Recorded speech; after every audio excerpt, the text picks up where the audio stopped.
Welcome to Tuesday night, everybody. On behalf of First Amendment Sports, I'm Ken Meringolo. He is Kevin Ricca. And not only we went to playoffs, we upgraded to that 6th seed. Congratulations to us.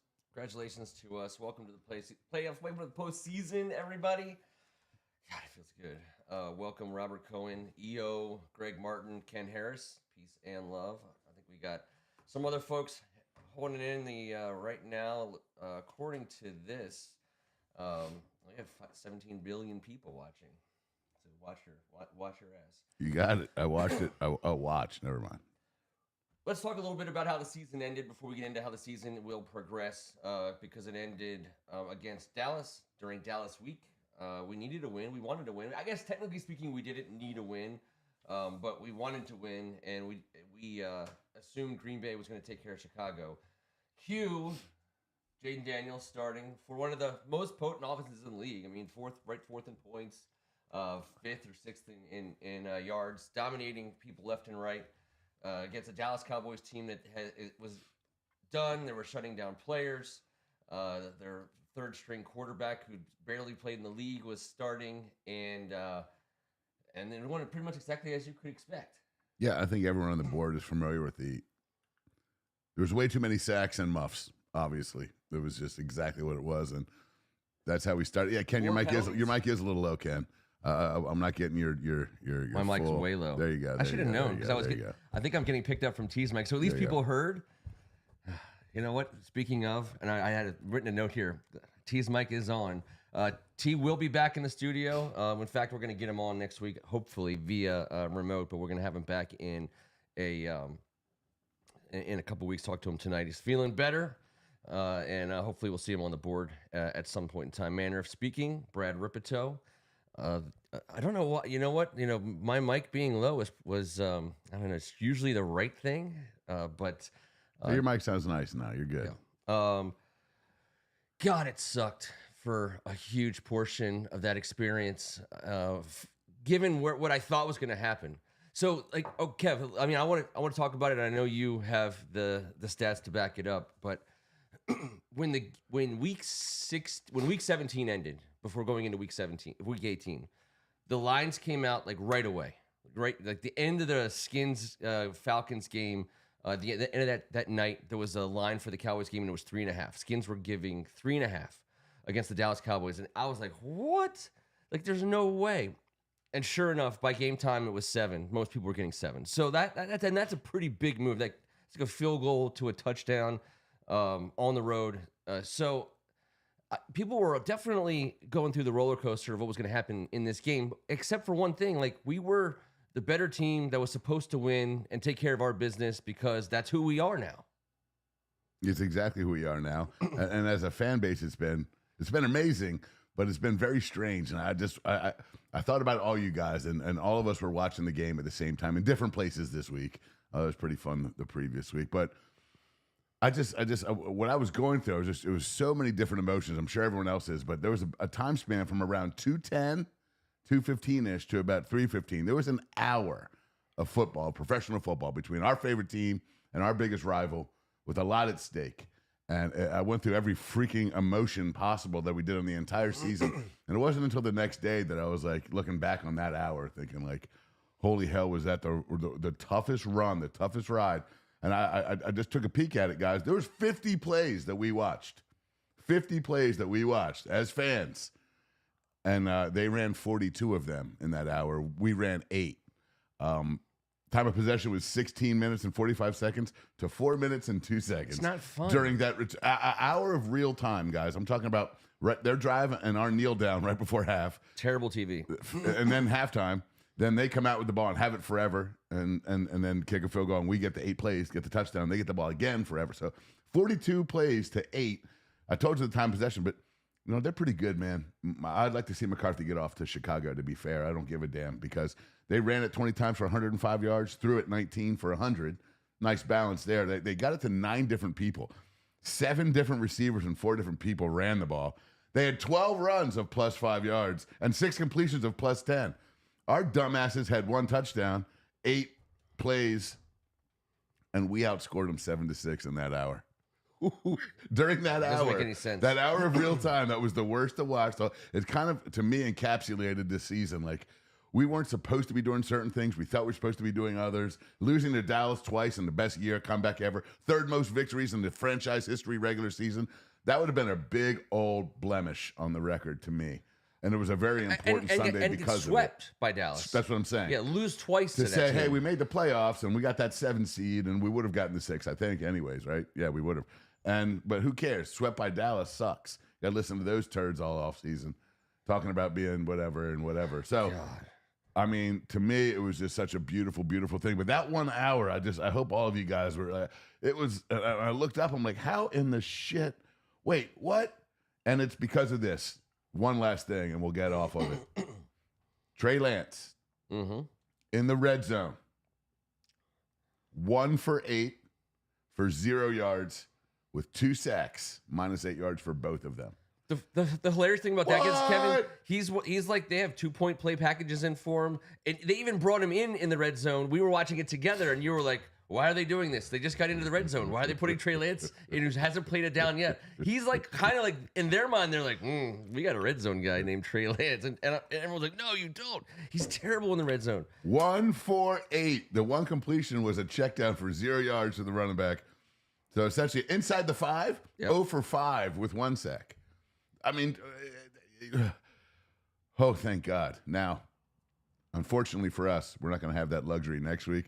But that bend but don't break red zone pass defense has kept our ass getting out of trouble a little bit. And that's what you get when you play Trey Lance and he hasn't played 17 weeks. It's week 18 and you're going to start him the whole damn time. Get him in there and then in short space try and let that guy Very make preseason-y. plays. Very preseason-y. It was. And you saw when he missed a couple of those little dink-dunk throws rolling to the left. I mean, You're like, whoa. they should have been up like 20 points. Whoa. Easily. But that 1 hour to go through what we went through and watch them run the ball and watch them control the ball and watch them control the game. Mike McCarthy can coach, man. He had a game plan. It was the right game plan to sack the shit out of us, come after us full time on D. Don't let us ever run the ball and then run that thing. No permission to talk to the Bears by the Dallas. No permission? They said, no, you are not permitted to talk to this guy. Regardless if he was going to go there or not, the idea that, well, whatever. He's a pretty good coach, man. Yeah. He's going to be, he's not going anywhere in the league. When he gets, he'll have another job. If he is not the head coach of Dallas next year, which I'm not convinced he won't be on a new contract, we'll see. They're locked into what they are. I mean, they're paying Dak Prescott top of the market money for a quarterback. They have an all-world receiver. Oh, yeah. They got an all-world defensive player, Micah Parsons, that they're going to try to hold on to. I mean, you got that. You got a lot. And they just suck this year. So and good for us for that. The getting to 12 wins is like good teams win games. And I guess what I was looking at before, not just good teams winning games. This has kind of been our MO for a while, right? Like the closing out the season. Whenever we've had anything in the last 25 years, it always came on an end of season run. Gibbs did it twice in 05 and 07. I think 1 year was 5 in a row, 1 year was 6 in a row. But we closed out this season with 5 wins. 5 in a row, man. 5 in a row. I mean, so in addition to winning close games, in addition to having a potent offense, we were like I said, clutch when it counted, and we're on a 5-game winning streak in the NFL. I mean, there's only like a couple teams that are going to do that in any given season, 3 or 4. I can't believe there's more than 5 teams in the NFL that won 5 in a row this year. No, and undefeated in December and January. That's right. I mean, holy moly. No, I agree. I know that there was only 4 teams undefeated in December, and the Rams, us, the Chiefs, and Not the someone Eagles. else. Someone else. Maybe Baltimore, Maybe. Nah. Buffalo. It might have been Buffalo. I think it The might be Bees. Buffalo. The But yeah, man, that's it's so big time. But just the way we did it, like I don't care. Marcus Mariota was cool as hell. That final drive, he targeted. I think he had 7 passes. 6 of them were McLaurin targets. It's pretty obvious what we're trying to accomplish.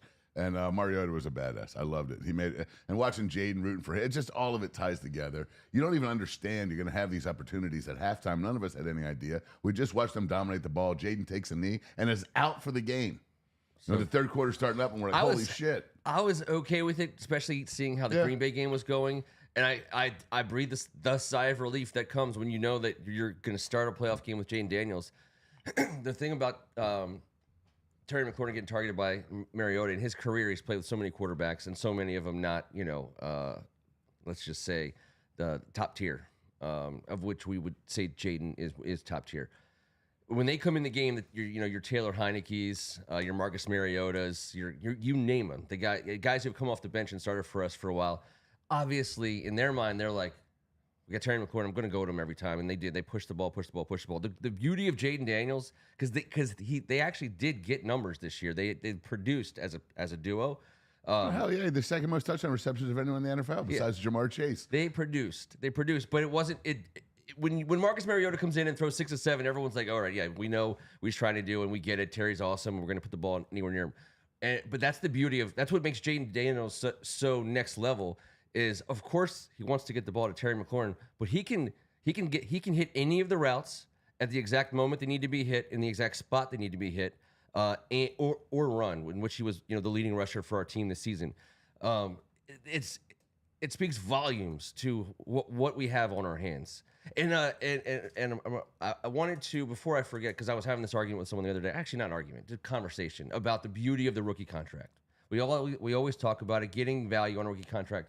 I just want everyone to remember the window for, if you get it right, if you draft Mahomes or Lamar Jackson or Jaden Daniels or these kind of guys, yes, the rookie contract is looks awesome against the $60+ million the other guys are getting.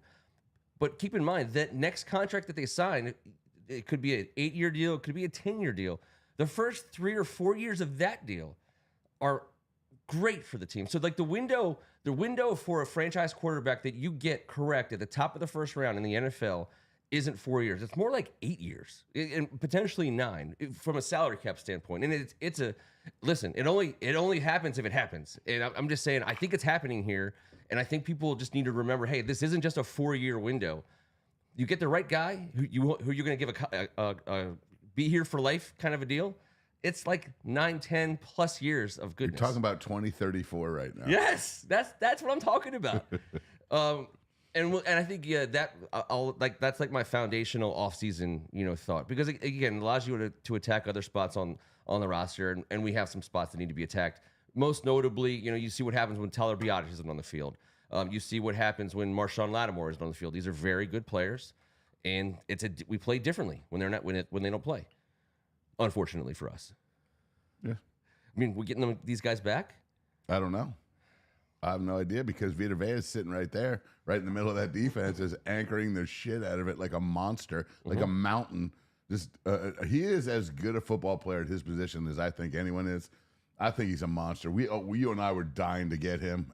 Yeah. We want him to be a part of our team out of that draft. He's a physical freak of nature, and I just hope that he's got a little banged up or something, because he's a pretty dominant force. And if Biadasz, listen, we're gonna have to handle that son of a bitch with more than just Biadasz. It's not just Biadasz. No. It's gonna be multiple guys. It's gonna be Allegretti. It's gonna but be. That's what helped Cosby. free up some of those other guys. And then they defended us pretty well. I think Jaden rushed the ball pretty decently, but they did not let us get the ball to Terry week 1, and then he talked about it. He was, brutally. Yep.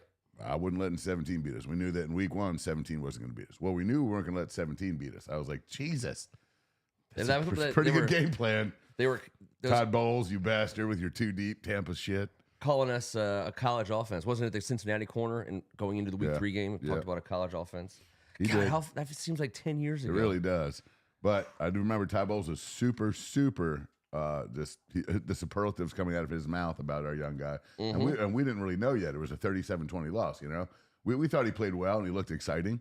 But, we missed a couple field goals early. And I forget who that field goal kicker was, because we've had so many.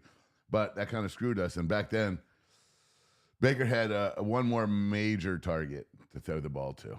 So I'm pretty excited that he's not out there this year, this playoff. But yeah, Godwin. But they got some young bucks that Baker can get the ball to again. Jalen McMillan has been hot lately. He digs him. And obviously, you saw the $3 million man. Everyone has to like Mike Evans. Can we please get Lattimore back now? Everyone's going to be like, oh, Mike Evans dominates Lattimore. Well, fine. They battle. That's what it is. And when you're a defensive back, you don't get wins. You don't get touchdowns. If he doesn't catch it, that's the win. Yeah. I They're mean, throwing it to Mike Evans no matter who's covering Mike Evans. Jesus. They're going to make that throw. So we will. But if Marshawn Lattimore's out there, it's at least part of the. I mean, over Benjamin St. Juste, for example, it might be an automatic throw. And in fact, it should always be an automatic throw if Mike Evans is playing Benjamin St. Juste. No offense to Benjamin St. Juste. Rakim Jarrett, as Ripito points out. And Baker has said he loves the former St. John's cadet. He trusts him. And he's a guy that I hope it's not him that breaks our heart because I love that kid. Me too. So going into this game, I don't know. Everything, whenever we go to the playoffs, it always feels like it just happened. Man. Oh, yeah. I forgot. It's all the way over here. Reach. Nice EO. reach. We got the 18 in the house. We go to it's like Seattle and Tampa Bay have been our playoff teams. Our playoff destination. Yeah. And even with come on, man. with we've done it multiple times all over the place, going back forever. Let's put this right here so we can both get it. So and we won. That was our last playoff victory, I believe, against Tampa Bay in Tampa Bay. Sean Taylor, B. Mitch, baby. B. Mitch had a return for a teeter, I believe. Sean Taylor picked up a fumble and ran it back. Yep. Weren't the Turk brothers our long snapper punter? Or is that after? They were in, so I believe they were both playing in North Turner's final hurrah, in which we had a field goal for, man, don't get me started. I forgot. And also, bad things happen after that, too. But so the, these, I don't know, playoff rivalries that we have, hopefully, I don't think that there's anything like in my gut. Like if we were playing Philadelphia all week long, I'd be like, yeah, we're playing one of the best teams in the league. The odds are going to be against us in Philadelphia, which just sucks. There's like feels empty and soulless, and it's just not fun or happy and joyful. And but playing Tampa Bay, I'm like, all right, we've done this. We can do this. The weather might not be that bad. Decent conditions for Jaden Daniels, and I mean, I feel like he had to have played there at some time. I feel like he played everywhere. You know what I mean? Every time Jaden goes somewhere, they're like, well, if we go to LA, you have to play a little high school ball there, and then if we go to here, he went to he played here. They played in bigger bowl games. Let's see. Okay, we got some folks commenting. What's up, Greg Martin? And I will comment on this about them. We're going to talk about how beastly they are. Levante David made 1 million tackles against us last time. Vita Vea, Todd Bowles, but their defensive backfield is broken, injured, decimated. I mean, Jordan Whitehead, a guy with 6 playoff games under his belt, is out, and he's brother of Isaiah Whitehead. No. Todd Whitehead. Derek Whitehead. Derek Whitehead. I believe it's Derek's brother. Derek, who played basketball. We called him his basketball game. Was he Montverde? Montverde. Yep. And he's in the league. But anyway, sorry. And I got thrown up. Jordan Whitehead. So they got nobody. Well, he's out, and Bryce Hall, a guy that's been a cornerback for them, he's on the IR with Christian Izien, who's got a couple playoff games of experience under his belt. And last week, in a big game for them, that was a huge deal for Tampa Bay. Their second highest paid player in their damn team, Jamal Dean, sat out as a cornerback, and their free safety, Antonio Winfield, he also sat out. Like, holy hell, dude! I mean, that's a lot. That's a lot of guys sitting out. It's a lot of guys sitting out. And that's a defensive backfield that is just decimated. As of right now, if Jamal Dean and Antonio Winfield don't play, I hope Winfield doesn't. I like him. This is an 8-man secondary that makes $6 million. Like if I'm not explaining this properly, and I know it's not all about money. And there's one dude here. Listen, Zion McCollum is a stud. He's the second best player, leading tackler on the team, and he has that rookie contract. But I'm just telling you. Have we ever played against, in the last decade, a secondary that 8 guys showing up that day? That is if Jamal Dean and Antonio Winfield don't make it, and they didn't last week. That's a $6 million secondary. That sounds good to me, Jaden, but I also understand Mike Evans, and if Cade Otton plays right now, he's questionable. And Cade Otton is somebody we can't afford to have out there. I know. What I'm getting at is I think they're right about these overs. I think the cover's going to be thrown off this ball, and points are going to be it's going to be reckless, the amount of points scored, I believe. But I mean, man, Baker threw for 4,541. Baker is in the top 5 of every statistical category in the red zone, which we just talked about, Yep. which is where we've been making our bones because everyone else has been making their yards everywhere else but. And that's going to be a big deal. And I know that we all know that Mike Evans is a red zone guy. The only combination, I think, besides Otten and Evans, and for most red zone TDs from 2 receivers on one team, is ours, Ertz and McLaurin. That's right. At 13, which is awesome. That's a cool stat. Our red zone offense is pretty badass. So let's see what we can do with these this decimated secondary, because we did not throw the ball for shit on them in week 1. A decimated secondary or not, they're going to have to throw what they have at stopping Terry McLaurin, which it should. I mean, Olamide Zaccheaus has been open all the time. They've been getting the ball, and he's had a couple drops the last couple weeks. I started to not that it's like an issue that's plagued him, but I was kind of hoping. I was like, hey, maybe this will keep a couple teams from bidding on him in the offseason, because I don't want anyone else getting him. I want him here.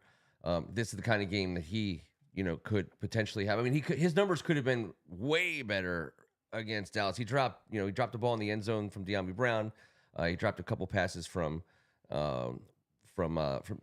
So I wanted to punch everything when he dropped the De'Ami Brown pass. Why did he look like Doofy from the? I've never seen I mean, he literally went from being someone who was the baddest ass guy in the world to I was like, wait, how do you not catch that ball? When I coach Little League football, I always tell everyone, don't turn your shoulders and look for the ball. There's no way you can catch it. That guy thinks you're running this fast, so he throws it to that spot. If you turn this way and he throws it to there, how are you going to do it? This doofus is out there doing 9-year-old stuff. My son was like, Dad, that's what you teach to 8 and 9-year-olds. I was like, I know. The first thing in practice every day, don't turn. I'm open. Everyone's like, hey, no, just keep running that way. Turn your head. Can you run fast as you can with your shoulders facing that way? No. He did it. That's what he did. That's what OZ did. OZ just completely did it. He had a bad game. He had some good plays, but he had a bad game. No, that play. Yeah. That play. I think especially if you're talking about the over and you're talking about our offense getting it done, Zaccheaus has to have a big game. He has to have at least probably I'm guessing 7 to 10 touches. They'll get it to him. Oh, yeah. A couple he runs. Run big week. Let's take it easy on 7 to 10 OZ touches. He just flubbed the easiest ball in the history of life. I know. He had one good week. Listen, Crowder can fill it in. We got Luke. Luke needs to step it up a little bit. He's open. Oz needs to get in there, and De'Ami's back healthy. So I don't think Luke was on Marcus Mariota's short list of reads. I think Luke was a late read. He went to the early read a lot. Mariota was fighting for his life back there a few times. Yeah, he was. It was, he knew he had to avoid the first wave of rush to even succeed to get the play into the first half of going through a progression. So it was essentially catch the ball, avoid who's there first. Yep. Find a pocket, and then make a play. And he was great at it, man. It was badass. The fourth down play, that play that we know is impossible to stop if you have a quarterback who can do it correctly and has the athletic. Since he was 5. That's the beauty of us having him run that play on fourth and down. I mean, that play is is in his blood, and he's athletic enough to make that play. And was it Malik Hooker? It was Malik Hooker. Threw the left hand up, and it was not over. Dude, how many safeties are going to get just yoked by our QBs this year? He put his hand up. Now, he made the tackle because Mariota was coming right at him, but he was like, oh, shit. How many safeties in that part of the field are going to do this year? Oh, it makes me happy. It was awesome, and C18 running free down, up the seam. It was one of the best pulls of the season. 33 years old, 33 yards for the, what is he, 34? Marcus Mariota is in. I don't know if he's that old. All right. 34, let's find out. Is he an old-ass 32? I think he's an old-ass 32. Yeah, that makes sense. He had although he had a couple years he didn't play. He backed up. Let's see. Yeah, he's 31. He's an old-ass 31. Oh, man, he's an ancient 31. Yeah. Although running straight ahead, he was cruising. He can run, man. Listen, again, 31 makes the argument for me. But he came here to back up an unknown guy for a brand new coaching staff. I mean, guys like him, they do their job, yeoman effort for a year, hold the clipboard, and the franchise, starts building that quarterback room out. I mean, listen, Marcus Mariota, if he's healthy and wants to play, he's going to be the backup here for another year or two at least. I hope he's here for as long as he'll be here for. I don't think he's getting himself starting quarterback looks anywhere. I mean, I think he knows those days are over. And I think, listen, we don't have enough quarterbacks in the league to go around. We always talk about that. That's why you have people. He's perfect. He's perfect, and he's not like we're not going to have to overpay to keep him. You know, we're not going to compete against teams that want to give him reps. No. Yeah. So I mean, I think Daniel Jones just got signed by the Vikings today. Is that true? Did they? Somebody said that he was with them, but they might have had to have done something. Yeah, someone for the playoff roster. Might have caught a headline on that because they signed to their active roster ahead of the playoffs. Okay, but I think there's this class of quarterbacks now that are professional and will always be employed. Like Daniel Jones is going to find himself right in that same bucket. Yeah. If he comes in any game in the third quarter, and I love him, he's going to beat some people up and potentially win you that game. But if you go 4 or 5 weeks with him, then you're not at your best. No, this is who we need to have. But Marcus Mariota is the guy. Yeah, I'm thrilled that he's the guy, and it was so cool. Both chances he had to prove himself this year, he went 2-0. He was a stud. A stud, and I think some people did pick this up. I'm not the only one, so it's not that original of a thought. And Greg, you're the one I think who told me that the Vikings signed him, so you're confirming it there. All season long, like the cornerstone of Jaden Daniels' smoothness has been, just like this cool hand Luke, a never fluttered, just smile on his face, when it's, at the most unbelievably intense scenarios, just a model of stability and never ever getting whatever. He had a great season. He made a lot of plays. He did some TikTok dances, but never did he celebrate a score the way he celebrated when Marcus Mariota got it into the end zone. It was awesome. That's cool, and it's so cool. And you look at that, and that's what makes you appreciate who he's been on the field all season long. You're like, wait a second, that's the most excited, and emotional and whatever. And some people are dumb, generally speaking. I agree. I'm the leader of that charge. I'm right up there. I'm proud member. I think people look at Jaden Daniels, the dipshit crew. Yeah, I'm not just the president. I'm also a member. And I think people want to label him as unexciting. Like they want to label him as is he really? Wait, who are we labeling as unexciting? No, I think people watch Jaden Daniels. Oh yeah. Dumb people, and they see a calm, cool character and not very excitable, and they wonder, what's he all about? And it's like, okay, but we get to see it. We got to see it. It's there. It's unmistakable. It always has been. And for him to act like that is meaningful for that room and for the team. Not every position allows for this. This is a gentleman who is in constant communication with multiple coaches on the staff, everyone on the field on his team, every referee that comes near him, and quite often, as we see, many players on the other team on the sidelines and on the field. I mean, there's not many other guys that have that. That's their job description, I guess you would say, on Sunday. He just does it better than anyone his age has ever done it, and he does it so calm and cool that it freaks some people out. It just makes me laugh. I'm right. Listen, positive energy is contagious. When I'm watching the game and I see him do that, I'm like, Jaden feels fine. Jaden feels fine. And I feel fine. And if I feel fine, let's go. But, man, I just love the way he goes about it. I never was like that. In fact, the opposite. But I always wish, I now wish I was more like that. Yeah. And I can say that to my 14-year-old high school kid that can say, hey, man, that's the dude right there. That's the mindset. That's going to put your team in the best position to win. Not some panicky yard barking dude that just bitches every time it goes wrong. And not somebody that's out there that's that cavalier that doesn't play the position to quite the level Jaden Daniels does, which allows him a slight bit of more cavalier attitude. And at least people as a rookie embrace him before he had to prove himself over a 2 or 3 year span at some other dog shit place where he might not have been embraced. And if he was out there like with Caleb Williams' last 10 losses, smiling, giggling all over the place, they he'd have gotten chewed up and spit out in the Midwest. So it takes a village, my man. It's so much fun. Marcus Mariota will have the story to tell, and I believe Marcus Mariota he's like a tour caddy who gets like the next greatest thing, Tiger Woods or Brooksy or some in their rookie year, and he gets the bag, and now he gets like a career or as many years as he can do it of hauling this bag around and getting 10% of $6 million here, $5 million there. Like these backups to the greats who stick around for years and years.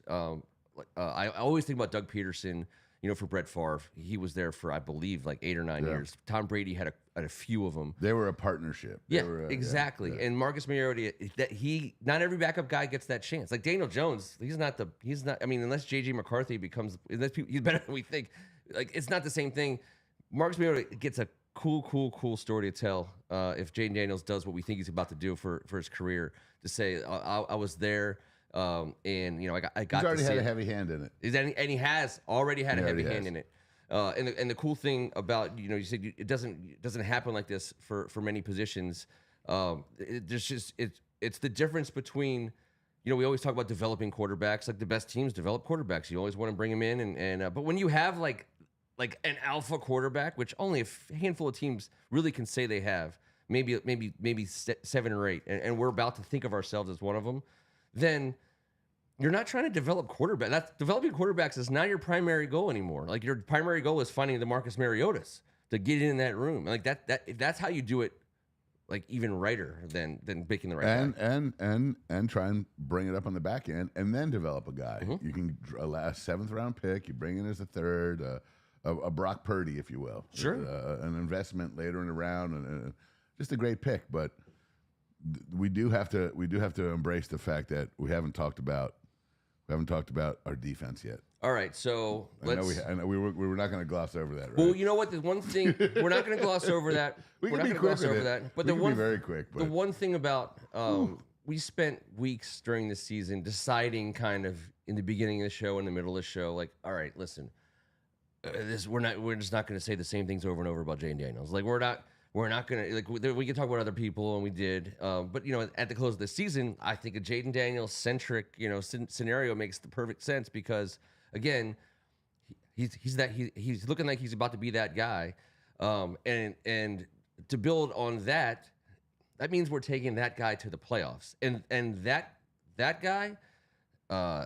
That guy wins in playoff games. If he's that guy, like that guy in the NFL gets to the postseason and wins games. The entire city of Tampa Bay and every fan of the Bucs in the state of Florida and anywhere else is worried about one badass dude, and it's number 5. Yeah, that's all they're thinking about all week. Imagine how different it is for the Tampa Bay team. 17 as well, but they come as a package. Yeah, but remember, but 5 is going to kill you. They had a week. No, they had 2 weeks or however many weeks you get now in the preseason because there's no 4th game, and there was like a weird like week off of football. I remember it was terrible.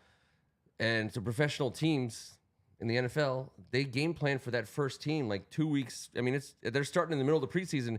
So the Tampa Bay Buccaneers game plan for us.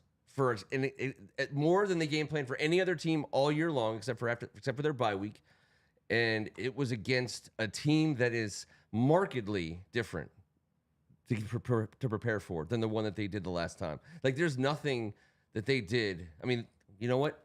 Take away Terry McLaurin. You know what I mean? Like it's different. Yep, and it's not going to be as easy to take away Terry McLaurin when all your secondary weapons, 3 of your 4 starters and your 2 top backups, when 3 of your top highest 6 paid guys. Now, we'll see what happens with these guys, but I'm just telling you, they're both coming back off knees. It's the playoffs. Yeah. And they do both have some experience, but damn it, man, we got a guy now that is well seasoned, and I know that first week, I think, was the first and only week that Jaden didn't look so comfortable in the passing game. You know what I'm saying? Yep. Like he'd get back and he'd get hurried and he ran around a little bit and he made some plays. And as he settled in and got comfortable, he got better. But the game was out of hand at that point. And they had 2 of the best receivers and they were freaking dotting both of them up. They were in like early season form. Baker is a monster. That was week 1 of a monster season. I said 4,500 yards, 41 touchdowns. The dude's for real. Top five all over the place. Took a team that just lost Tom Brady. Yep. Again, that guy. Took a team that lost that and has taken it to the playoffs 2 years in a row. Everyone knows how much I love Baker. He's great. You can win with him, and he can be the reason why you win. And he's the craziest thing is he's so entrenched as the starter, if not any, and certainly a starter in this league.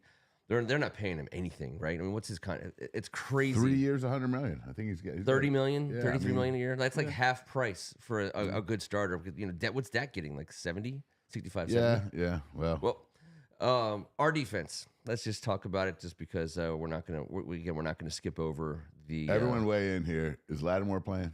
Lattimore's playing. Done deal. I didn't see anything today. I'm saying he's playing. He has to, right? He has to. We need him to. It's a very huge factor in the game. We all know that. Is he going to stop Mike Evans? No one stops Mike Evans, but he will battle. And if he wins one deflection into someone else's arms, it's a win for us because one great play against Mike Evans is a win for us. The watershed effect. If it's not him, who is it? Well, we saw you got to put St. Juice on him because of his size, and that is going to be a devouring. I mean, even when St. Juice blanketed him in the end zone, he still caught it. Has there ever been 13 PI penalties called on one player in one game? At least it's not Forbes on A.J. Brown. Like, that's all I can say. Fair. That's all I can say. It's the fair statement. One thing I do like about St. Juice is he's a tough-ass badass. Yes. He's just not all that sticky, and he's very handsy. His first instinct is to slather you in hands. You know what? I'm almost okay with that. Just the picture of Forbes holding on to A.J. Brown's like Jeff Van Gundy on like Patrick Ewing's legs, you know, in Madison Square Garden, trying to break up a fight. Hey, you get your damn hands off of him. So we will get Marshawn Lattimore next week. Obviously, I'm concerned. Well, that would be something. You know, for the best athletes in the league, I've heard. I'm not one. You know, no longer part of that club, Kevin. It's been a while. Been a long while. Deep breaths. But the hamstring injury is the suckiest. It's the hardest. It's the worst. It's the core. I mean, you know, these guys who are like, again, the upper echelon of these athletes. Hamstrings is everything, especially when you're accelerating, when you're trying to be fast, and it sucks. Santana Moss. I always remember Santana Moss dealt with a lingering hammy, and it definitely ruined a huge swath of like months. And it happens. So I do get it in that sense. I hate it. I think I'll tell you one thing. Here's what I'll tell you. I think that we've definitely had white gloves in the sense of white gloves. Wait, gloves. Let's see where this is going. Yeah, kid gloves, white gloves. In terms of the fact that he's ours for the next 2 years, and we're not going to throw him out there in terms of the last like month or so. Fine. But that philosophy does not exist in the wild card round of the playoffs. That's right. So if he can play, he plays. Yeah, and he'll give what he's got, and then he can rest. But here we need him to play because this freaking offense of theirs right now, this Baker Mayfield-led freaking juggernaut, is clicking on all cylinders. Cylinders. I did not want to even look because I've been watching the box score because I've always known if we were tied with them in a wild card scenario, they'd have us because they beat us. So we had a nice little run. Don't have to worry about that. But holy crap, been following these boys. And so today I took a peek at it. In the last 7 games, they've won 6.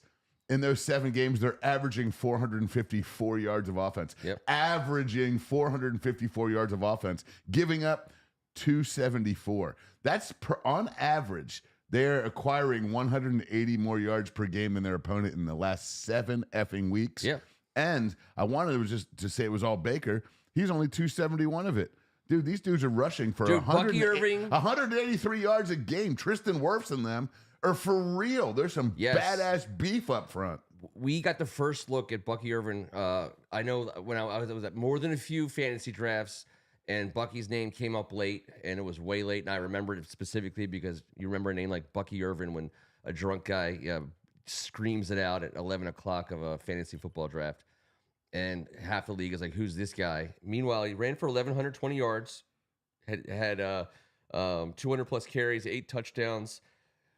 He's for real.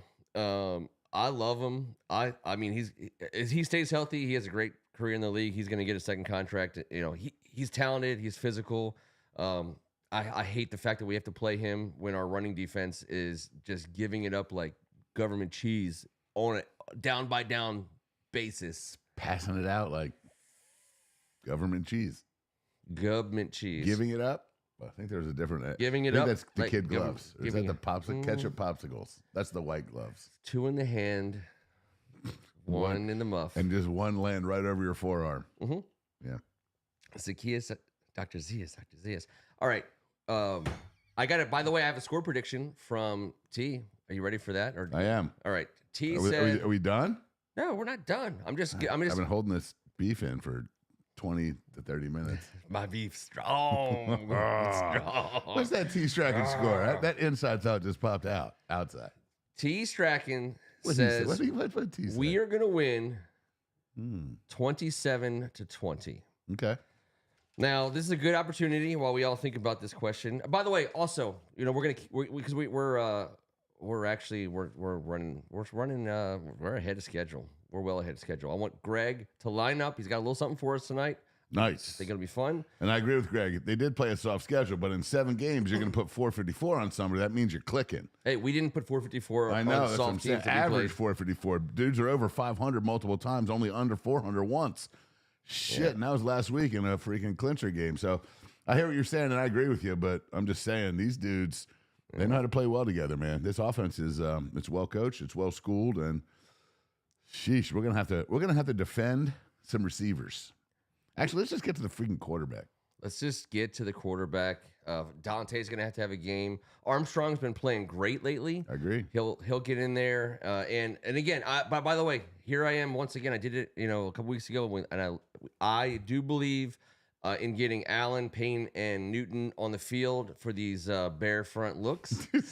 I think this is where we have to be. I believe it. And give me Fowler. Even when we give a bare front look, we're gonna have to have a couple hybrid guys. We can't just That's have fine. 3 beef We sticks. dropped around Payne in coverage multiple times. But after the Baltimore Ravens guy, whoever that big dude was, did the same exact thing and got the interception. It was amazing. And one of the greater. Awesome. I knew you'd love his slide. I knew. It was perfect. It was like an electric slide. So a thick slide. it was a thick slide. I think our style of defense, how about this? I think our personnel dictates Allen, Payne, and Newton on the field at the same time because they're the 3 of our best players on defense. That's great, but do you know how many receivers they have that are going to catch the ball against our poopy backfield defense? You said get to the quarterback. We can't get to him with gigantic beef sticks. You need some speed. I want some bend, some athleticism. Baker's not a statue back there. I mean, he's no Jalen Hurts or freaking. He's not our guy. No. But he can scoot and he can go get you a 5. And he's not afraid, and he's a playmaker. So all right, so we're gonna get run over by Bucky Irving, which is at least on Tuesday night. That's the most likely outcome. Well, down to the 20-yard line, we're gonna just let him have whatever the hell he wants because that's how we do it. Bend but don't break. Play that red zone. Okay, fine. If you're gonna bend but don't break, I don't want to. But give me my 3 beef sticks on the front. If there's 3 beef sticks in there, I'm telling you right now, that ball is gonna get sprayed all over the Tampa Bay skyline. But they're going to run a lot of those plays. If they see those 3 out there, Ken, I'm just telling you, they're going to counter with max protection. And good luck. What are we going to do? Mike Davis's rigid ass? What's he going to do? You're on an island this play, buddy. Good luck. It's like they hung Mike Davis's up on a jersey in the locker room on a post, and then they took him off, and the post still came with him. We got everything locked down except Mike Evans on this play. All right, Mike Davis, you're up. All right, we need a third from the board. We need a third from the board? All right, we need a third from the board. All right, someone volunteer from the board. Someone who's got their keyboard ready to rock. Hopefully it's I'm going to pour myself a whiskey while we wait for a volunteer. I would like to, Luvu and Fowler. Yeah, Luvu and Fowler need to have big games. That's a fact. Yeah, grab that big guy. There you go.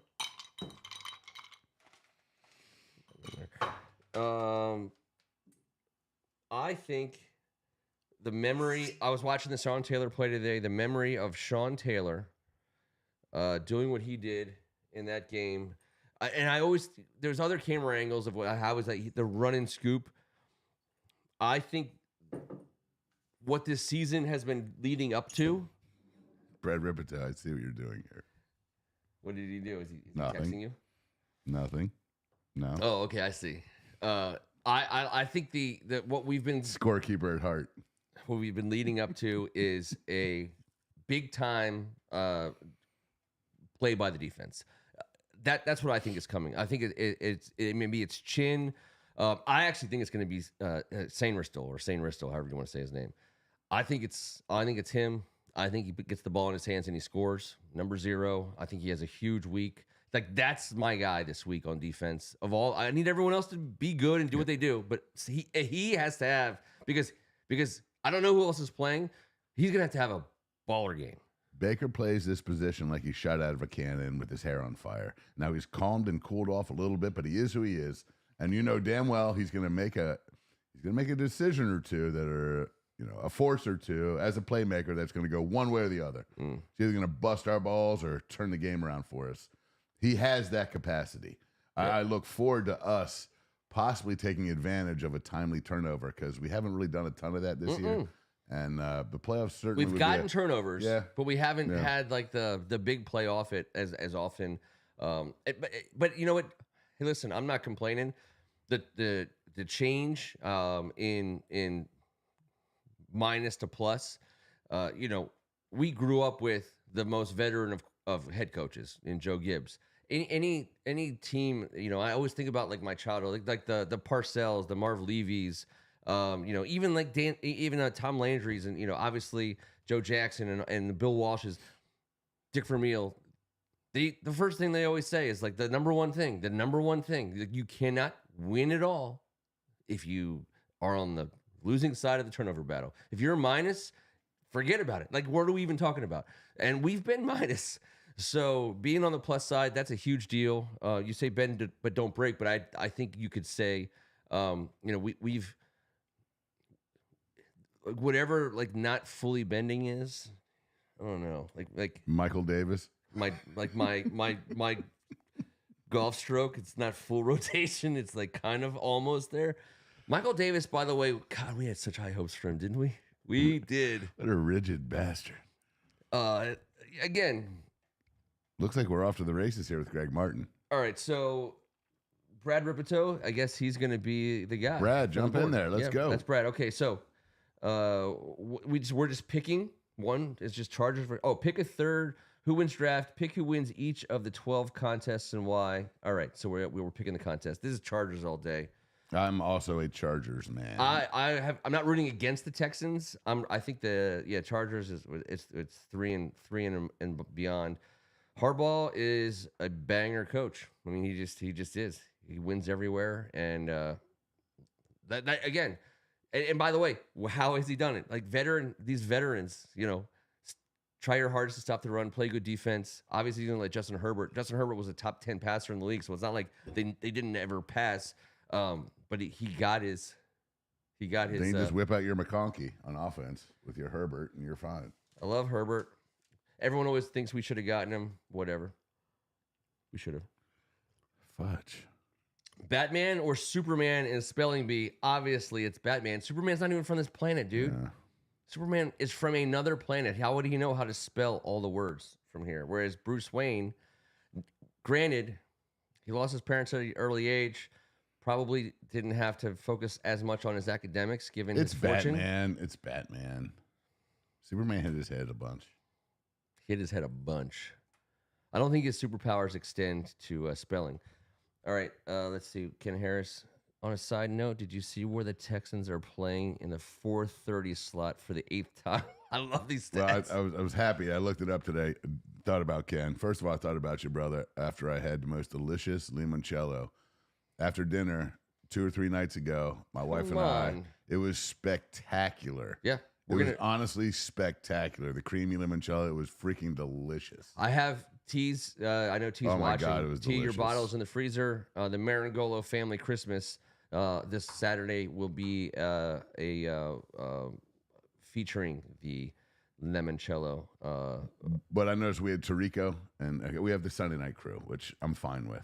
I'm fine with. I think this Sunday night game is the premier spot of the entire 3-day thing because and they did this weird thing where they did like the 3 AFC games and then the 3 NFC games. I don't understand. No? You don't like it? I don't know. It's just a weird thing. Yeah, it's a weird thing. It's just a weird thing. I'm just glad we got those guys. I didn't want to get into the whole thing. Evan wrote down everyone that was announcing. I don't want to get into announcers. Good. I'm fine with the announcing scenario that we have. I was laughing because Greg Martin said that Superman can see through the cards, but Superman is no cheater, sir. He's a man of moral fabric. That's the other thing. That's high character. All right, question 3. Steelers or Ravens, and I'm Ravens. Yeah, Ravens all day. 2 out of 3 pushes it. Ravens. Just as a last thing on the not the sideline reporters on the on the announcers. I don't. It's not that I care. I'm just saying the Sunday night spot. I love it because I love for a playoff weekend, right? All day Saturday, which will be snowing in most of our area, so everyone's going to be inside, potentially having this some sucks, of these. dude. We get watch all the games without and get ready for our game. You don't like it? Sucks. Why don't you like a Sunday night game? Just because it's got school the next day? That and the waiting is the hardest part. I know, but I don't know. I like the anticipation. I guess maybe I'm that guy. But at the same time, I just love a good day of football. Like I guess if the I'm bartending the whole entirety of the day. I have to be at work at 11. So you don't want me to come to that? You don't want me to come to that Sunday night game? Of course I do. All right, let's keep What that in mind. I'm telling you is what the hell am I supposed to do? Yep. From 11 until 7:59. It is one of the greatest football days. If the Skins played at 1 and lost, the 2 games after would be I wouldn't even. Plus the Ravens Steelers is on Prime. I mean, that's such a kick to the Nuggets. I think we might get the game here because of Baltimore, but I'm not sure. Because on Thursday night Prime, if it's in your locality, you get it on your regular. But I don't know, we'll see. But 8:00 Saturday night Prime. This is, by the way, the NFL is so genius. They just be like, all right, everybody, we're gonna buy a bunch of Amazon, Netflix, and YouTube stock, as much as you got, and they have a lot of money, and then they're like, and we award you Thursday night games, and we award you, it's fun, Christmas games, and it's like, oh, damn it, they win every time, they always win. All right, we got question 4, and I'm gonna read it out. Ken today or Shaq today in a best of 100 free throw shooting contest? Me all day. FYI, Shaq was a 52.7% career free throw shooter. And he's not better than that today. I'm going to put the onus on Brad Ripito because I'm going with the big guy, Shaquille O'Neal. Yep, that's fair. Ken's going with himself. He believes in himself. I'm definitely. I don't think Shaquille O'Neal has become a better free throw shooter than 50%, 52%, and I think I can make 70. I think I can make 70 free throws out of 100. I do, and I think I got. It is the marquee time slot, Ken Harris. I know, I get that, but I don't have the patience for it. I know. It's a long day. I like that it's Tirico and Collinsworth. I like it's the Sunday crew. I like all of it. I love all of it. If it was at FedEx, I just can't. I'm just speaking from my perspective as a lunatic fan who can't control his emotions on playoff Sunday. When was the last time I had to try and do this before? Especially I would be at for FedEx 10 hours at 7 a.m., probably 6:30 to 7 a.m. if that was our game. If we were at home. All right. Ripito, you got to pick Shaq or Ken? No chance. Wait, 70 out of 100 easily. I'm with Ripito on the 70 out of 100. Okay. I don't know many guys our age that are cranking 70 out of 100 right now. I'm a 81% career free throw shooter that's probably not cranking 70 out tomorrow at the Woods Academy. Okay.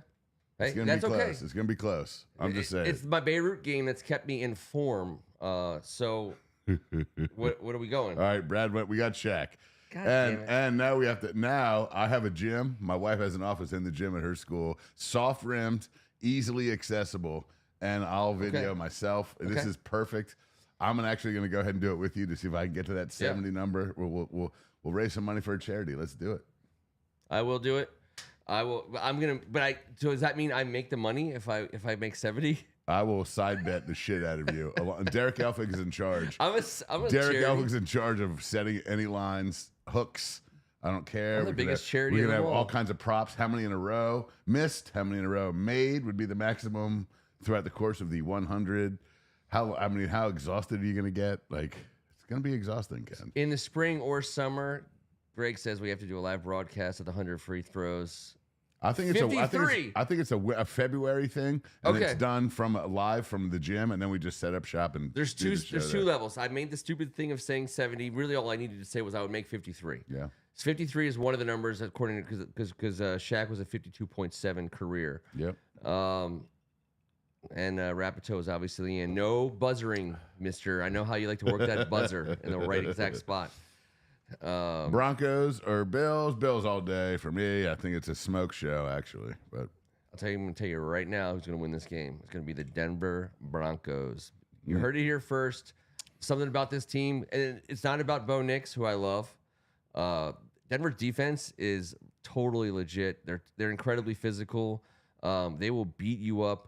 The thing that people forget is they haven't been great for a while, the Broncos, and so they've been drafting these guys, and they have dudes on defense. Now I know on they're defense. on defense. Yeah. On defense, and that's where it matters against Buffalo. I mean, you got to be able to D them up, and you got to put your head in there. I know I'm going to get outvoted, and we're going to go Buffalo, but I do think Denver Broncos win this game. You heard it here first. What's the next one? If Ken wears the white towel, my donation will be doubled. It wasn't a towel; it was a bath mat. Technically speaking, I thought it was a moist towelette. We all have our opinions. it was a bath mat.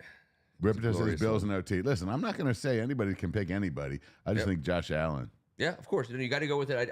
I just there's something about this Denver team that I'm buying into, and all the teams that are making it. The AFC is a little tough because what are the Bills? Are the Bills the 2 seed?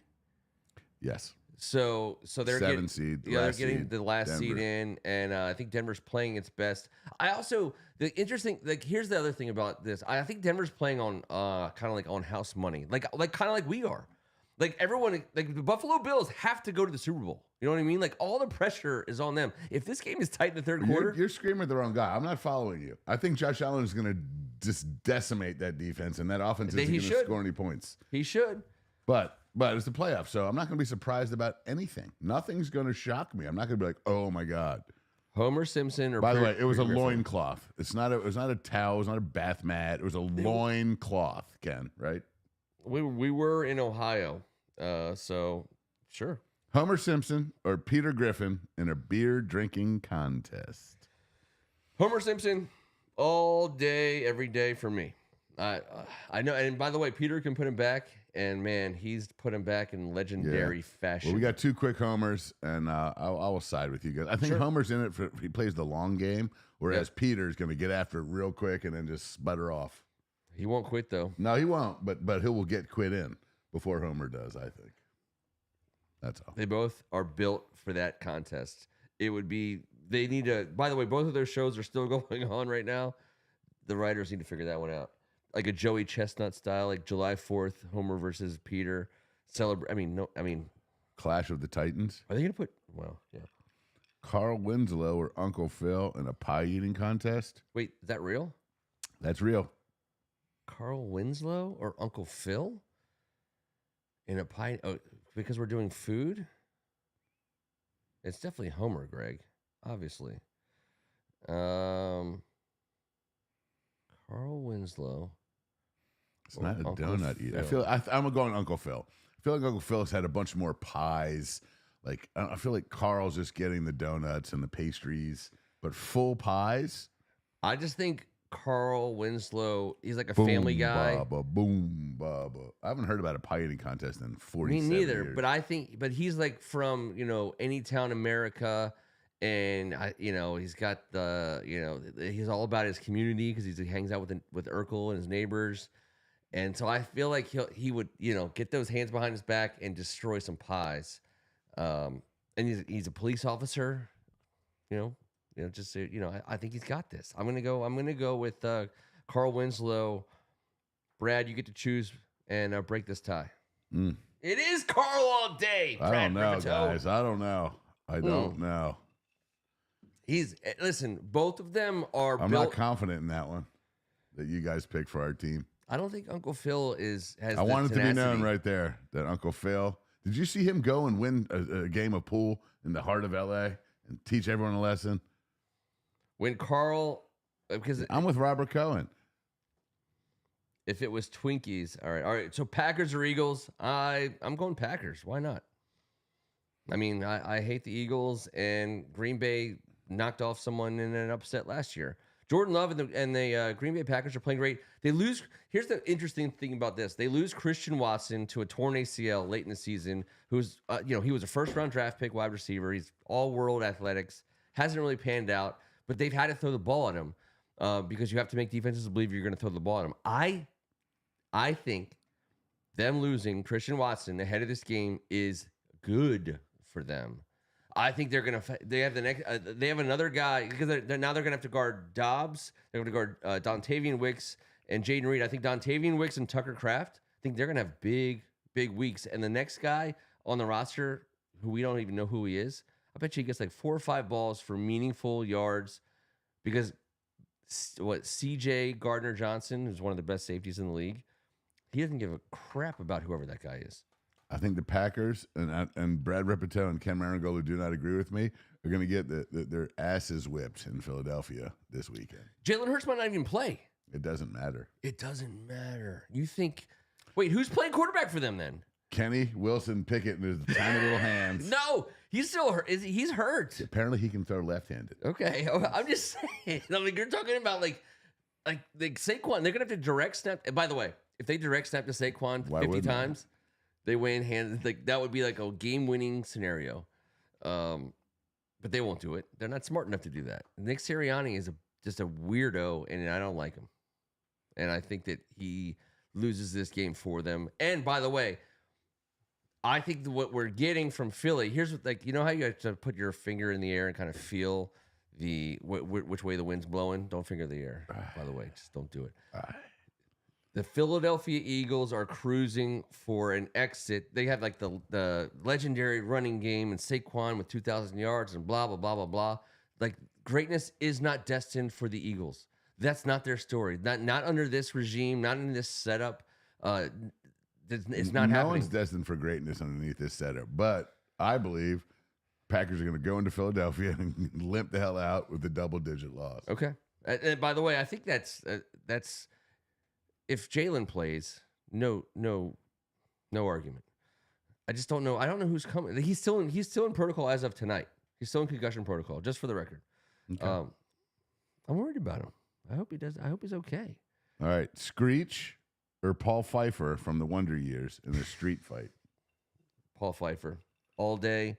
Man, you guys both went Pfeiffer. Listen, I think Screech is a bitch, but he's got the reach. He's going to throw wild-ass haymakers, and if one of them connects on sweet baby Paul's freaking schnoz, it's all it she is. wrote. Sweet baby Paul. Sweet. Listen, Sugar Paul Pfeiffer is hitting the blocks. Listen, he comes from the 70s. He actually played in the. I never seen Screech. He goes to the Max. Sorry, goes to the Max. He's hanging out, but he gets pushed around. Sugar Paul Pfeiffer is from Pfeiffer's the 70s. going windmill. Pfeiffer's going windmill. He's going overhand, right hand, overhand, left hand, full. He's head down windmill. Where Screech is going roundhouse wild from throwing from the heels. Okay. So I feel like they both. But if Screech lands on one on the kisser, Pfeiffer's done. Pfeiffer can hit Screech, and I don't think Screech has to be done. Is all I'm saying. I think Pfeiffer, as a kid from the generation before Screech, I think he has a little extra toughness. He can take at least a hit or two and deliver some blows that I don't think Screech is getting up from. But we'll see. You think Pfeiffer's delivering blows? Yeah, I do. Oh, and Screech for sure. Pfeiffer? I think he's getting in close. And he's not letting the reach be a factor. I think he's getting in close. I think he's okay taking some body shots. I think Screech is way more picked on and has way more anger. And when he releases that anger, Pfeiffer seems like he's from a way more stable scenario. There's where our difference of opinion is. I think the anger is with Sugar Paul Pfeiffer, SPP. Well, I just want everyone to know the last 3 picks, Ripito and Meringolo. We're running it. The Vikings or Rams. All right, wait. Okay, Vikings or Rams. Let Kevin go first. Pfeiffer's a street fighter. He's a street fighter, dude. All right, listen, I respect the shit out of the Rams, but man, Sean McVay with that QB, with those 2 receivers offensively are such a nightmare.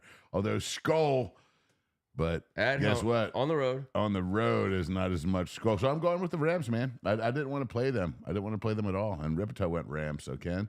Rams. There you go. I love. Well, you know how We I like feel the about Rams around here. And by the way, I think Minnesota's legit. I think Rams not losing in December, getting hot this time of year. They've been there before. The connection between the head coach and that quarterback is obvious. Those receivers are freaking always open. Yep. Well, I just think the Vikings are that team. Like there's always teams in the league that win a lot of games in the regular season, but they're not going to win hard games in January. And that's who I think Minnesota is. Say what you want about Sam Darnold, and they're gonna have to make their own decision. I say they if you love JJ McCarthy in the draft and you took him there, He's on the IR right now too. So I know. And then they just signed your big bro Danny J. I think Daniel Jones will be a great 3rd quarterback for us, but not our 2nd quarterback. He's a number 2, Ken. He's a number He's number an absolute number 2, a hardcore number 2. I just think Vikings got a bargaining chip right now for a 6th-round pick. By the way, that's genius. Yeah, why not? And if they, because Sam Darnold had a great season, and he's 26, 27 years old. He's got a starter's contract left in him. Someone's going to give it to him. I don't know, and they could also trade JJ, I guess, if they want. But at the end of the day, why would they pay him? They just lifted him up in a hip hip hooray situation. Yeah. Then they got their ass stomped out, and everyone's feeling a little cooled off on it. I think about I think about Justin Jefferson, and I think about him being literally like one of the greatest receivers that we've seen in the last however many years. And he's like in his mind, he's like, all right. He lived through some stinkers. I mean, he had Kirk for a while, and Kirk was great, but he's doing what he's doing. I mean, like that's like the greatness of some of these guys. Like you think about Jamar Chase, he's at Joe Burrow all the way back to college. I know. And now, but Justin Jefferson, he's had to suffer through some shit. How about this, real quick? McLaurin. 5 of the top 6 receivers in the NFL this year were born in the state of Louisiana. 5 of the top 6. That's insanity. Of the top 6 catches or yards? I don't know. It's something. It's Jamar. It's Justin. Yes. Malik. Yes. He's the 6th. He's the 6th.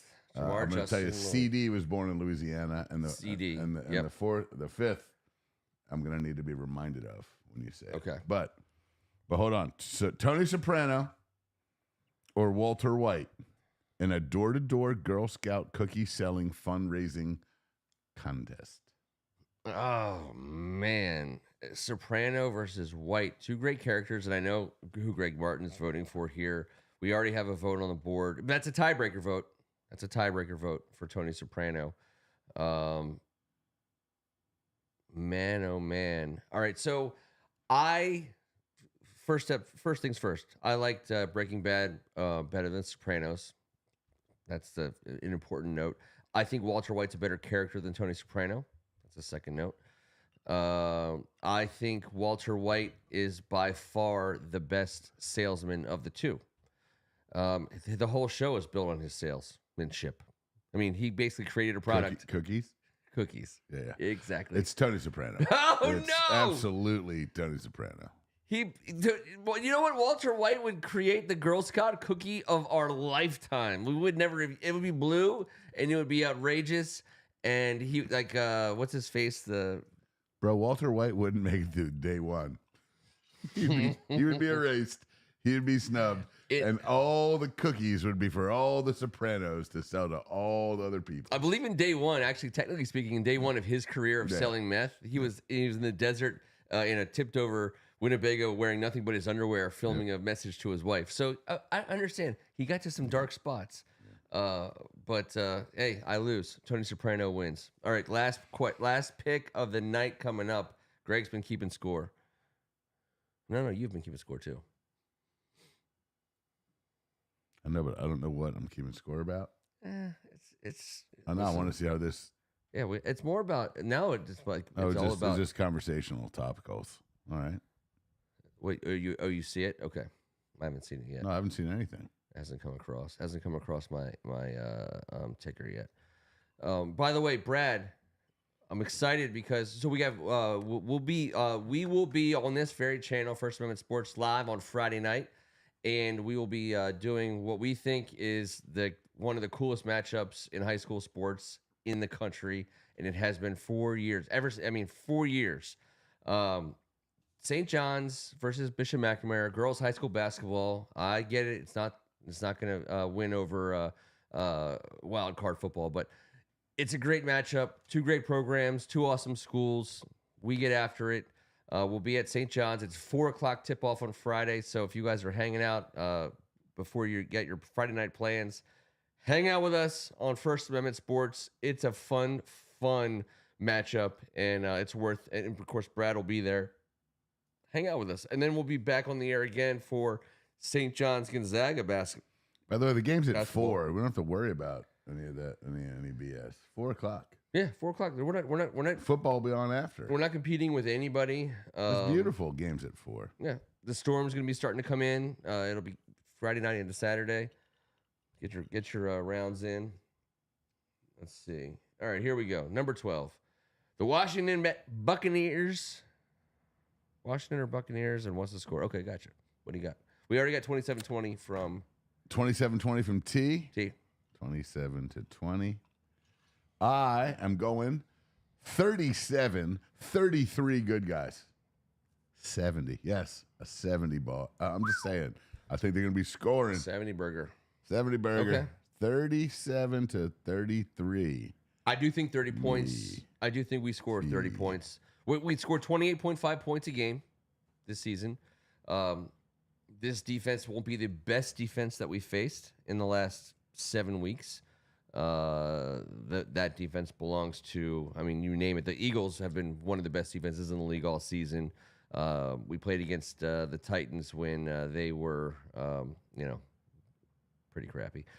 And so I think we got to score over 30 points. I think it ends up being like 34. I think we get 2 field goals. We go 34. But I think that we turn the tables on their offense. I think it's 34-24. 34-24 for Robert Cohen also has a 34-24. Then it must be right. Yep. Well, good job, Robert Cohen. Maybe. We will be. Let's see our programming schedule. No more holidays. We're out of holidays, everybody. We're back to the grind. Back to the grind. Every Tuesday night, that's what we do. We got some cool stuff coming up. Hopefully, we'll be able to get. We're hoping to get T on next week, and we'll talk to him about this playoff game one way or the other. We got the off season coming up, the draft, free agency, the league calendar flips. The thing that it's going to be, Kevin. Tell me if this rings true for you. Back when I was a kid, and we went to the playoffs every year. And we went to the Super Bowl multiple years. Not getting to the Super Bowl was a huge letdown. When you win, win and move on, lose and go home. It's personal, and it affected my life, as affected so many people who are fans. So now that we're not just happy to be here. We are a team who can beat Tampa Bay. Are you in for this NFL ride on top of just the Commanders ride? Of course, I'm always in for the NFL ride. Of course, it's the great. I think it's the greatest. It's the greatest version of football, and I'm a high school football junkie. It's play muffs. It's play muffs. It's play muffs. Muff for off. Sure. I've been a part of a muff off. It's not what you think it is. No, it's not at all. And the IRS is involved, and it's very technical. No one wins. Sounds competitive. So much paperwork. So much paperwork. Sandpaper work. Play Muffs is where we're at. Brad Repito is, of course, always correct. I can't believe Jamison Crowder Holy had a crap. muff in that game. And it was because Luke. It was. Luke's not my father. Luke smashed into his Crowder and a muff occurred. Yep. It was like I mean, I thought it was an illegal muff until I saw the muff, and it was not an illegal muff. It's just you're taking me back to a terrible time of my life. I know, Between 2:15 but I and knew 3:15 that on we Sunday I knew what we afternoon. were all thinking. I knew what all of us were thinking out there. Yeah. Diddy's Labor Day muff off. All right, fair enough. Sounds like it's coming from a man who attended. The tapes exist. The Greg? tapes exist. Greg, do we When are we want? getting those, by the way? What are we gonna even do know when if I when the other want muff them. drops? Greg? What are you gonna do When the Merkin when drops. the Muffamania comes looking for you? We love having you guys every week. Robert Cohen, Yeah, Greg Robert, Martin, it was Brad Rapito. self-inflicted. Appreciate you guys. Ken Harris, Tom Meringolo, Rhett Donnelly. Appreciate you. All you guys are hanging out on the board. Brad, what a EO. great, just fun. Greg, thanks for the questions. I thought we were gonna have like a thing at the end, but What I'm gonna about? leave this here and this week. Let's do a thing. No. Like We Like- got we it's win. Tuesday. We win over like 7 other guys. I was just a baby oil wholesaler. No wonder he's big Wait. pimping, spending the cheese. Yeah, he was the whole. But that makes him the smart guy. You know, he was selling. If you were the baby oil salesman, Yeah. Yoinson and Yoinson. Walter White, by the way, he would have sold some baby oil back in his day. Thank you so much, everybody. Let's go. Let's go and Let's get a dub. this Playoff win. Let's W. get this win on Sunday. Have fun. Watch it with your friends. Watch it online. Feel free to reach out to us. It's Rating Ken, Kevin Ricca, T13 Strachan. Twitter doesn't have to be just terribleness. It can also be awesome Redskins fans hanging out together. So we will see you next Tuesday. We're going to break this game down, and we are going to move on into mid to late January. This cold is coming. It's not going anywhere. And who knows if the Skins and the Packers can take care of their business for the next couple weeks. There'll be an NFC Championship game between Washington and Green Bay That'd be something. in Landover, Maryland. Let's make it happen. He's Kevin Ricca. And let's get to round 2 of the playoffs. Man, I'd rather do it with you guys than anybody else. And let's go Green Bay as well. Let's go We Green do Bay. win. We're going to Philly or Detroit. It's true. I love it. I do too. I love it. Let's test ourselves. If Green- let's get a W in Tampa Bay. You know how sweet that would be to have a playoff win after turning this shit around, 8-game turnaround? Like, Yep. why not? Why the hell not? Wouldn't it be great if Philadelphia like muffs their way through a win against Green Bay and we end up playing Philadelphia and then Jalen Hurts comes back 100% healthy? That would be tough. That'd be real tough. Yeah, it happens in the playoff. That's what it's all about. We love you guys. I'm Ken Meringolo, That's a First Minute fact. Sports. Thank God it's Tuesday. We're still live. EO, do me a favor. Take us out.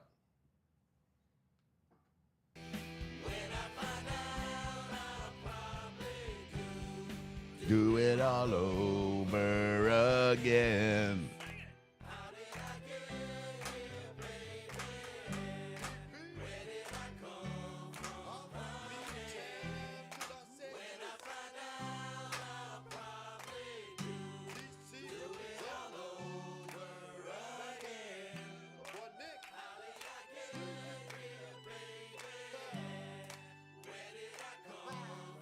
Hot.